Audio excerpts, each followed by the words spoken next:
तालुक्यातील बारीक सारीक गोष्टी तुमचं लक्ष असतं, कुठे अन्याय झाला नाही पाहिजे अशी तुमची नेहमी भूमिका असते। तालुक्यामध्ये सगळे पोलीस अधिकारी कार्यक्षम अधिकारी आलेत, परंतु थोडेसे आता गैरधंदे वर डोकं काढायला लागलेत। काय तुमची भूमिका असेल तालुक्याचे आमदार म्हणून? बघा, आता पेमदारीला काहीतरी कला केंद्र चालू होते असं माझ्या कानावर खूप लोकांच्या बाईट झाला, विरोध झाला। बघा, कला केंद्र व्हावं का न व्हावं ह्यापेक्षाही कला केंद्रामध्ये जाणारी मंडळी ही आपली स्थानिक असतात।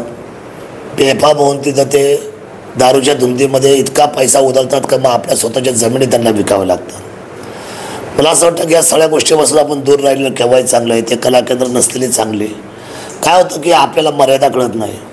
ठीक आहे, एखाद्या गाणं ऐकलं समजा तिथं काय थोडं मनोरंजन केलं इथपर्यंत आम्ही समजू शकतो, पण आता लोकांना ह्या सगळ्या मनोरंजनाच्या पोटी असं झालं की कितीतरी पनवेलसारख्या ठिकाणी, मुंबईसारख्या ठिकाणी किंवा या 14 नंबरला बर्डे सर्व्हिस स्टेशनवर सुद्धा अनेक वर्ष जी कुटुंब तिथं वाहत गेली त्यांच्या कुटुंबाचा तुम्हाला मी सांगतो 7-12 सुद्धा शिल्लक राहिला नाही, आणि ती सगळी आपली लोक आहेत आणि ही वस्तुस्थिती आहे। त्यामुळे पेमदाऱ्यामध्ये जर कोणी परवानगी द्यायच्या प्रयत्न असेल तर ते देऊ नये, कला केंद्र होऊ नये अशी माझी भावना आहे। कारण शेवटी कुठल्याही गोष्टी कशा आणि किती असाव्यात याची सुद्धा आपल्याला त्या ठिकाणी मर्यादा कळत नसल्यामुळे त्याचा अपाय आपल्याला होतो आणि आपल्या समाजाचं नुकसान होतं, ही माझी भावना आहे। आता तालुक्यामध्ये काही धंदे गैरधंदे, बघा मी गैरधंदे म्हणत असाल तर आता वाळूचा धंदा तुम्ही घ्याल तर मी सभागृहामध्ये बोललो नाही की वाळूला तुम्ही फ्री करा।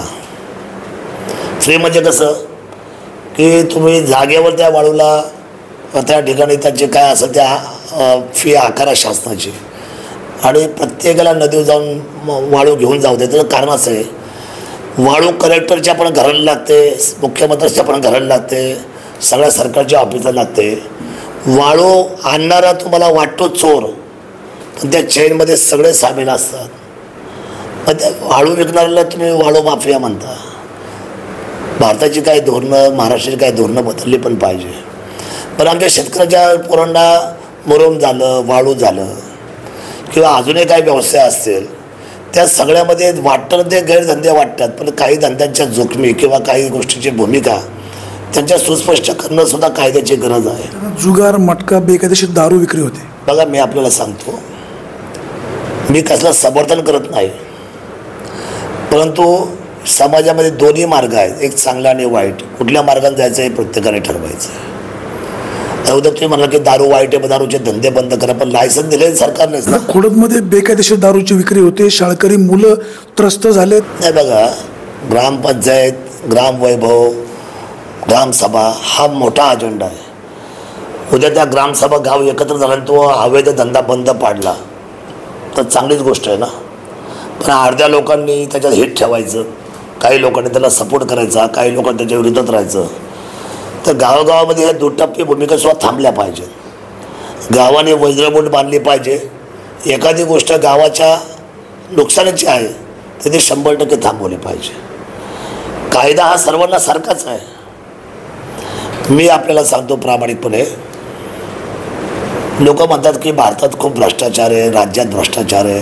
ठीक आहे, भ्रष्टाचार आहे, या भ्रष्टाचाराची नादी कुठून आहे? मी आपल्याला सांगतो की आपल्या प्रत्येक गावांचा जर बारकाईने विचार केला, बघा कुठे ना कुठे एवढा स्वतंत्र झालेला देश किंवा मिळालेलं स्वराज्य याचं सुराज्य जर करायचं असेल तर स्वतःपासून प्रत्येकाने पारदर्शकता ठेवली पाहिजे। प्रत्येक गावामध्ये जर आज लिस्ट काढली ना तर ज्याचे बंगले आहेत, ज्याच्या गाड्या आहेत, ज्याच्या घोड्या आहेत, ज्याची चांगली वेळ संपत्ती, ज्याला चांगली जमीन आहे, त्याचं नाव दारिद्र्यरेषेखाली आहे। आता दारिद्र्यरेषेचा अर्थ काय साहेब? अल्पभूधारक, त्याला जमीन नाही, उत्पन्नाचे स्रोत नाहीत। मला म्हणायचं हे आहे की हे सगळं थांबण्यासाठी प्रत्येकाने योगदान देणं, प्रत्येकाने गावामध्ये एक चांगल्या पद्धतीचा पारदर्शक अजेंडा वापरणं। मग हा फार मोठा माणूस आहे, कशाला त्याची वाईटपणा घ्यायचा, जाऊ दे, असू दे। मोठी मोठी माणसं जर दारिद्र्यरेषेखाली जर येत असतील तर हा गरीबावर अन्याय नाही का? हा कायद्याचा भंग नाही का? हे पण बेकायदेशीर नाही का? बेकायदेशीरची फुटपट्टी फार मोठी आहे साहेब। सर्वांनी बेकायदेशीर कामं बंद केली पाहिजे आणि गोरगरिबांना न्याय दिला पाहिजे। प्रत्येक वर्ण, जात, धर्म, माणूस म्हणून गरीब आणि श्रीमंती हे दोनच वर्ग आहे माझ्या दृष्टीने. गरिबाच्या न्याय अधिकारावर श्रीमंतांनी किंवा जे वेल सेटल्ड आहेत किंवा जे लोक सदन आहेत त्यांनी त्यांच्या सर्वसामान्याच्या अधिकारावर गदा आणू नये अशी माझी भावना आहे. मी सुद्धा काम करतो लोकशाहीमध्ये.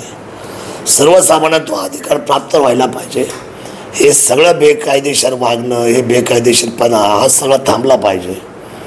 भविष्यामध्ये जो लोकशाही दिन येणार आहे तो मी करणार आहे. लोकशाही दिनाला आमदार सामोरं जायला घाबरतात बऱ्याचशा ठिकाणचे, पण मी काय घाबरणार आमदार नाही. मला तालुक्याला स्वयंपूर्ण बनवायचं आहे, शिस्त द्यायची आहे. सगळ्यांचे प्रश्न मी ऐकून घेणार आहे. मला आनंदाने सांगावं लागतं की आताच्या कालच्या DPDCमध्ये राज्याकडून जो पैसा DPDC राहिला पुणे जिल्ह्याचा त्याच्यामध्ये 4.5 कोटी आपल्याला हे आता नवीन जे काय आपल्या विजेच्या बाबतीमध्ये आपल्या नेहमी ज्या तक्रारी होत्या म्हणजे आपले रोहित्र डिपो आणि काही लोकांचे खांबळे, काही लोकांच्या बऱ्याचशा विद्युत वाहिन्या वगैरे विद्युत वाहिन्या ज्या खाली येत होत्या त्याच्यासाठी आता बराच मोठा फंड आता आपण मिळू शकलो. मी क्रमवारीप्रमाणे तालुक्यातल्या सगळ्या लोकांना त्याच्यामध्ये स्वयंपूर्ण करणार आहे. बऱ्याच लाईटीच्या अडचणी होत्या आणि आता बघा सौरचं प्रमाण वाढत चाललं आहे. भारत आता सौर खाली येत चाललेलं आहे. आता इलेक्ट्रिशियनचं काम कमी होणार आहे आणि तुम्हाला कनेक्शन द्यायचं काम आता 100% ते बंद होणार आहे. डायरेक्ट तुम्हाला आता सौर ऊर्जेखाली यायचं आहे. सबसिडी पण या सगळ्या गोष्टीला. मला सगळ्यांना विनंती करायची आहे प्रत्येक सेक्टरला आता सौर ऊर्जेखाली शासन तुम्हाला आता सर्वांना अनुदान देते. त्याचा सर्वांनी ऑनलाईन फॉर्म भरा आणि या सौर ऊर्जेचा पुरेपूर वापर करा. त्याच्यामध्ये तुम्हाला बिलकुलसुद्धा नुकसान नाही, तुमचा फायदा आहे. मग मला लाईटीचं बिल 1 लाख आलं, 5 लाख आलं, 10 लाख आलं, माझी लाईट कापून नेली, काही नाही. आपण स्वयंपूर्ण व्हा. मी तर रोज आहे आपल्याबरोबर. आठवड्यातून एकदा आता पुन्हा जनता दरबार चालू करणार आहे. आपल्या सगळ्या प्रश्न समजून घेणार आहे. ह्या तालुक्याचं रस्त्याचं जाळं पुन्हा एकदा मी चांगलं दर्जेदार विणणार आहे. लवकरच बिबट सफारीचं उद्घाटन मी घेतो आहे, चालू करायचं शुभारंभ आणि लवकर बिबट सफारी चालू करतो आहे. छत्रपती शिवाजी महाराजांचं पुतळ्याचं काम थांबलेलं आहे पैसे अभावी. आता लोकांना मी त्या ठिकाणी आव्हान करून लोकांची खूप दिवसांची अपेक्षा की दादांनी आव्हान करावं, आम्हाला स्वतः त्यात योगदान द्यायचं आहे. जनतेची मी मदत घेणार आहे. मला खरं त्याची गरज होती निवडणुकीच्या आधीसुद्धा, पण माझ्या निवडणुकीचा गैरअर्थ काढला असता की शरददादांना निवडणुकीत पैसा कमी पडतो म्हणून ते लोकांकडे पैसे मागतील म्हणून मी ते माझ्या छातीवर दगड ठेवून मी त्यावेळेला थांबून घेतलं. काम थांबलं तरी चालेल पण निवडणुकीच्या आधी महाराष्ट्राच्या शिवभक्ताकडे पैसे मागायचे नाही. कारण काय होतं की मचा ध करायला राजकारणामध्ये सोपं झाले हल्ली आणि हल्ली खोटं खूप लवकर पसरलं जातं, चांगलं लवकर पसरत नाही. त्यामुळे आता ते पण काम आपण छत्रपती शिवाजी महाराजांच्या जगातल्या सर्वात उंच पुतळ्याचं काम 2 वर्षामध्ये पूर्ण करायचं आहे. आपण सर्व साथ द्याल आणि मला खात्री आहे की एकदा जनतेने निर्णय केल्यानंतर मी आत्तापर्यंत स्वतःच्या हिमतीवरती तर 20 कोटी रुपये खर्च केलेला आहे. बाकीचा खर्च उभा करण्यासाठी मला विघ्नार्थ ताकद देईल, बळ देईल आणि तो पैसा पण उभा राहील. मला खात्री आहे की छत्रपती शिवरायांचं नाव घेतलं तर पैसा. आणि मी आपल्याला प्रामाणिकपणे सांगतो सगळ्या पैशाचं मी श्वेतपत्रिका काढणार आहे. आलेला सगळा पैसा आणि झालेला सर्व खर्च राज्यातल्या ज्या ज्या लोकांनी याच्यामध्ये योगदान देणार त्या सर्वांच्या घरापर्यंत ही श्वेतपत्रिका जमा खर्चाची जाणार, 100% जाणार. कारण हा शेवटी जनतेचा आलेला पैसा त्यांना हिशोब देणं ही माझी नैतिक जबाबदारी आहे. आणि माझे काही लोक अज्ञानाने खूप आरोप करतात. समजा MSCBचं काम टावरचं राहिलं होतं इतक्या वर्षाचं तर ते म्हणतात शरद सोनवणे कसं काय हे लगेच चालू केलं, मग यात भ्रष्टाचार झाला का, 5,000 कोटी आले, 3 कोटी हा काय असं किती कोटी आता. पण मला एक कळत नाही की शरद सोनवणे व्यक्तिमत्व प्रश्न सोडवायला जर सक्सेस झाला असेल तर त्याच्यावर भ्रष्टाचाराचा आरोप होतो. सक्सेस नाही झालं तर इथून मागच्या लोकांना का जमलं नाही ते विचारायचं राहिलं बाजूला. आणि शरद सोनवणे ते कसं करून दाखवलं काही त्याला कोणतंही काम करायला पुढाकार घ्यायला थोडी हिंमत लागते आणि बौद्धिक चातुर्य लागतं. परमेश्वराने ते माझ्याकडे दिल्यामुळे मी अनेक अडचणी दूर करू शकलो. राज्याच्या सर्व मंत्रिमंडळाने माझं त्या ठिकाणी कौतुक केलं की इतक्या वर्षाचा एक्सप्रेस टावरचा प्रश्न तुम्ही सोडवला आणि तुम्ही साक्षीला आहे.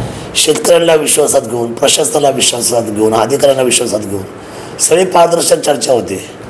त्याच्यामध्ये काय व्यवहार होणार आहे, पण लोकांना काय झालेलं आहे, सवय लागल्या काय काय लोकांना नुसतं काही झालं का फक्त व्यवहार पैसा.